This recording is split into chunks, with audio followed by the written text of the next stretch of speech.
Bonjour à toutes et à tous et bienvenue à ICN Business School. Au nom de toute l'équipe ICN Business School, de toute la grande famille ICN Business School, je voulais souhaiter bonne chance à tous nos candidats BCE et leur souhaiter tout le meilleur pour ces concours et que tous vos vœux soient exaucés en ce qui concerne vos choix d'école et notamment s'il s'agit d'ICN.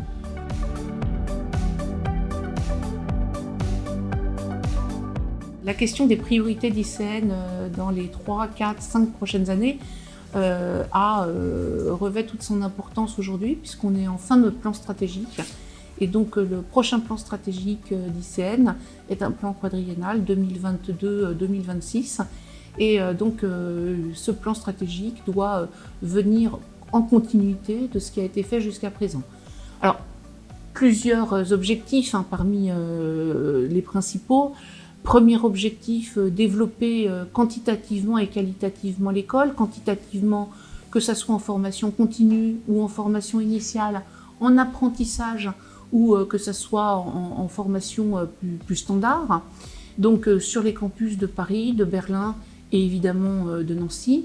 Qualitativement, ça veut dire également qu'il faut qu'on reste aux meilleurs standards internationaux, c'est-à-dire qu'on continue à avoir nos standards qui nous ont permis d'accéder à la triple couronne, que ce soit en termes de qualité d'enseignement, en termes d'expérience étudiante, en termes d'accompagnement des étudiants, en termes d'environnement des étudiants, et donc tout ça avec les caractéristiques qui font qu'ICN est une école plutôt originale, en ce sens où c'est une école qui cultive ce qu'on appelle quelquefois l'indisciplinarité.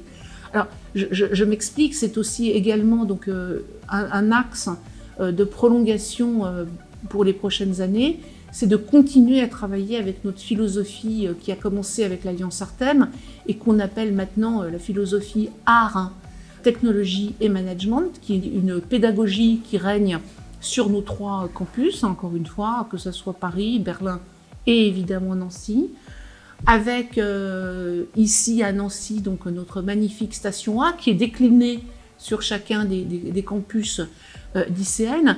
Et donc, qu'est-ce que c'est au fond que cette indisciplinarité? C'est l'idée de casser les silos entre disciplines. C'est-à-dire qu'on est typiquement dans l'illustration de la chaire UNESCO qu'a ICN. Donc c'est la seule école française de management titulaire d'une chaire UNESCO, art et sciences dans les objectifs de développement durable. Donc on voit bien que l'idée, c'est le management, mais le management illustré, aidé par l'art et les sciences. Et donc avec cette idée de travailler, de teinter l'école de développement durable et de RSE. Et ça fait des étudiants qui sont extrêmement ouverts d'esprit. Donc nos entreprises partenaires disent que nos étudiants sont plastiques, que ce sont des étudiants qui sont prêts pour toutes les mutations des prochaines années. Et donc nous continuerons à travailler évidemment dans cet esprit.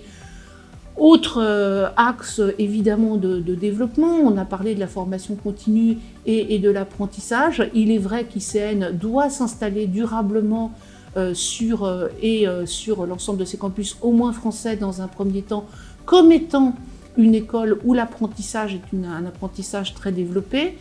L'alternance également, notamment sur notre campus de Berlin. Nos partenariats internationaux vont continuer à se développer également. On a aujourd'hui 120 partenaires internationaux qui sont tous accrédités, qui sont tous des partenariats de très haut niveau. Et ça aussi, ça fait partie de l'accompagnement des étudiants, de la qualité de l'accompagnement étudiant, qui fait une des richesses d'ICN. Donc nous accompagnons nos étudiants localement grâce aux dispositifs comme le PEPS, et nous les accompagnons également à l'international dans leur préparation à leur vie professionnelle, etc., par tout l'ensemble de nos partenariats et évidemment grâce à l'ensemble des équipes d'ICN.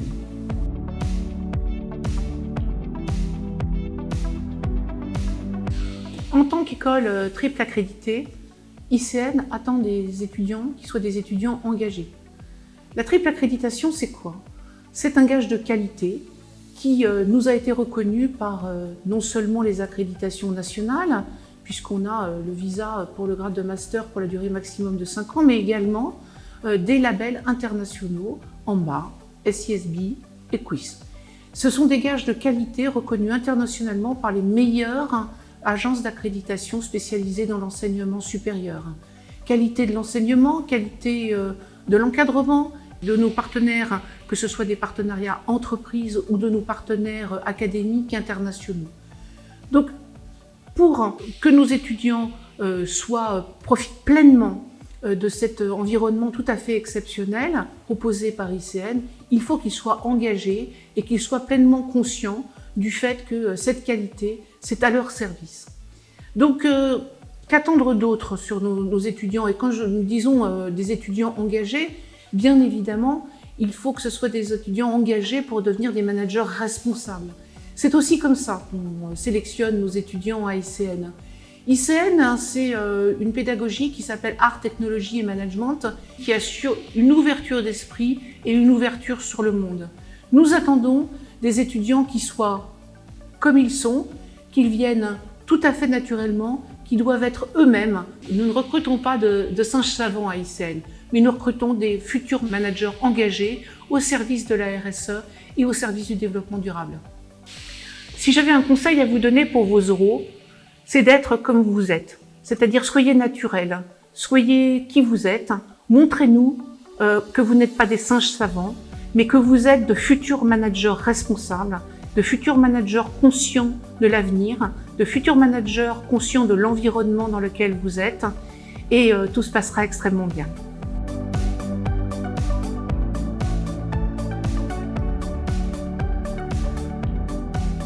ICN enregistre cette année une augmentation de 23% de ses candidatures au programme Grande École post-classe prépa. Un chiffre qu'il faut comparer à la tendance démographique tout à fait atone qui marque ce type de concours, puisqu'en moyenne, on est à moins 1,6% de candidatures post-prépa sur les grandes écoles de management. Alors, à quoi attribuer ces 23% qui sont tout à fait exceptionnels? Si on les compare non seulement à cette moyenne, mais si on les compare également aux quelques écoles qui voient leur nombre de candidats augmenter, on est à 4 fois, voire 5 fois supérieur à leur rythme d'augmentation. Eh bien, très simplement, en fait, je pense qu'il s'agit de la juste reconnaissance des efforts qui ont été faits ces dernières années par ICN, efforts qui se traduisent par une reconnaissance nationale dans les classements, certes, mais également dans l'attribution des visas, que ce soit le grade de licence très récemment, mais surtout le grade de master pour la durée maximum, que ce soit également dans les labels internationaux que sont EQUIS, SISB en bas. La reconnaissance par ces labels internationaux met ICN dans les 1% des écoles au monde qui disposent de ces 3 labels. Des labels qui récompensent l'engagement des enseignants, un engagement tout à fait exceptionnel, l'accompagnement des personnels administratifs, les qualités des partenariats entreprises, la qualité des partenariats académiques internationaux, et donc ces labels qui récompensent, somme toute, l'excellence d'ICN.